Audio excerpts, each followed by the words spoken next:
వి gold trusted gold buyers తాకట్టులో ఉన్న బంగారాన్ని విడిపించి ఈ రోజు ఉన్న మార్కెట్ ధరకే కొనబడును. మరిన్ని వివరాలకు సంప్రదించండి 7771077720. ఈరోజు కిర్లంపూడిలో నాన్నగారింటి దగ్గర దాడి జరిగిందని టీవీలో చూసి చాలా బాధపడ్డాను. ఇలాంటి దాడులు ఎక్కడ ఎవరి మీద జరగకూడదు. నేను ఈ దాడిని తీవ్రంగా ఖండిస్తున్నాను. పవన్ కళ్యాణ్ గారు ఇలాంటి దాడుల వెనకాల అస్సలు ప్రోత్సహించరు. జనసేన నుంచి చేస్తున్నారని చెప్పి ఆరోపణలు, డబ్బులు ఇచ్చి చేయిస్తున్నారని చెప్పి ఆరోపణలు చేస్తూ ఉన్నారు. పవన్ కళ్యాణ్ గారు ఎప్పుడూ ఇలాంటివి ప్రోత్సహించలేదు. ఆయనకి ప్రజలన్నా నాయకులన్నా ఎంతో గౌరవం. వాళ్ళ మీదకి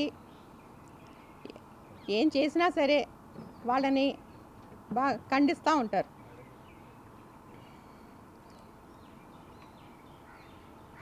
పోలీసులు ఈ విషయాన్ని క్షుణ్ణంగా పరిశీలించి ఎవరు చేయించారు, డబ్బులు ఇచ్చి చేయించారు అని, ఎవరికి లాభం అన్నది మొత్తం తెలుసుకొని బయట పెట్టాలని నేను కోరుకుంటున్నాను.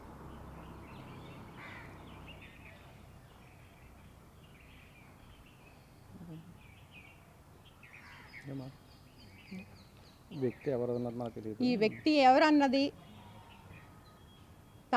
ఎవరో తాగేసి చేసినంత మాత్రాన అది జనసేన చేసిందని పార్టీ తరపున పార్టీకి చెప్పడం అన్నది కరెక్ట్ కాదు. ఎవరో 1-2 మీటింగులకు వచ్చి జనసేన జై జనసేన అన్నంత మాత్రాన వాళ్ళు చేసిన పనిని కూడా ఇలా పార్టీ పరంగా నెట్టడం కూడా అంత కరెక్ట్ కాదని నేను భావిస్తున్నాను. నేను జనసేన పెద్దలతో కూడా మాట్లాడాను. వాళ్ళు కూడా ఎవరు చేశారు, ఎవరు చేయించారు వెనకాలండి ఎంత పెద్దవాళ్ళైనా సరే వాళ్ళని బయటికి తీసుకొచ్చి అందరికీ చెప్తారని నాకు మాట ఇచ్చారు.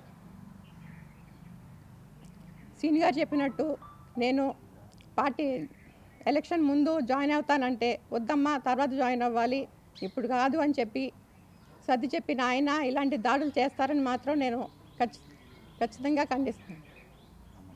నమ్మను.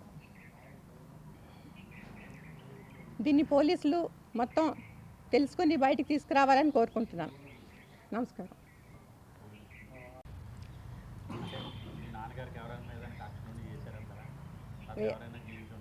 లేదండి, అతను వాళ్ళ వీడియో వచ్చింది, నేను చూశాను.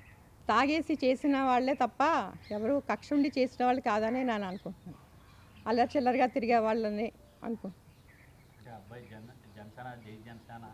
చాలామంది అంటారండి. దీంట్లో సింపుల్ అన్న, ఇప్పుడు జనసేన పార్టీ సంబంధించి నిజంగా వ్యక్తి అయితే చేస్తే జనసేన పార్టీ పేరు చెప్పే అంత అవసరం ఉంటుంది. మేము అనుకునేది ఏంటంటే ఇతర ప్రతిపక్ష పార్టీలు కానీ ఇతర వ్యక్తులు కానీ జనసేన పార్టీ మీద బురద జల్లడం కోసం చేస్తున్నటువంటి కార్యక్రమంగా మేము భావిస్తూ ఉన్నాం. ఎందుకంటే జనసేన పార్టీ సంబంధించి ఇలాంటి చర్యలు చేసేటువంటి వ్యక్తులు కానీ కుళ్ళు కుతంత్రాలతో రాజకీయం చేసేటువంటి చరిత్ర కానీ జనసేన పార్టీకి లేదు.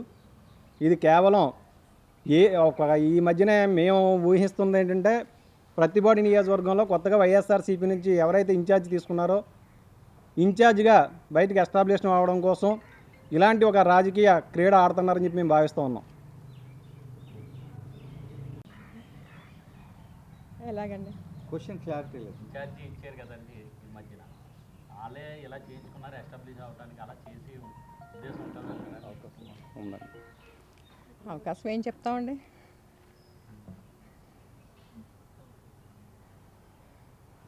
ఇంట్లో ఏం జరిగి ఉంటుందని అనుకుంటున్నారమ్మా? ఏమో నాకు తెలియదండి. అది నేను టీవీలో చూసింది మాత్రమే చూశానండి. అతను వీడియోస్ వచ్చాయి కొన్ని, కానీ మతి స్థిమితం లేదేమో అనిపించింది నాకు అతను మాట్లాడే విధానం అంతా చూసి. కుటుంబ సభ్యులు ఎవరితో మాట్లాడారా? లేదండి, నేను పార్టీ జాయిన్ అయ్యాక మాట్లాడలేదండి ఎవరు.